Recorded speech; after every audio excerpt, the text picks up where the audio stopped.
Այս հատվածում Երևանի բերդից պահպանված գաղտնի ճանապարհներն են։ Բերդից պահպանված միակ պատն է, 6-րդ դարից պահպանված, պատրաստված է ձվի սպիտակուցով ու կավով։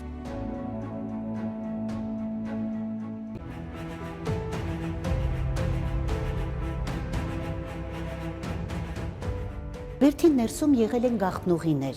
ուսումնասիրողների կարծիքով դրանցից մեկը իջել է անմիջապես Հրազդանի կիրճ, պաշարվածության ժամանակ կիրճից ջուր վերցնելու նպատակով։ Մենք հիմա գտնվում ենք Երևանի Արարատ կոնյակի գինուղու կոմբինատի տարածքում, նախկին Բերդի տարածքում, 15 մետր խորությամբ, կարող եք տեսնել մեր գաղտնի թունելը ռուս-սպարսկական երկրորդ պատերազմից։ Երկու ճանապարհ ունի, ուղիղ ճանապարհը տանում է Սախրավի հրապարակ 7 կիլոմետր, մյուս ճանապարհը ներկայիս Երևանյան լիճ։ Նշեմ նաև, որ թունելի երկու ճանապարհներն էլ ապահովության համար հիմա փակ են։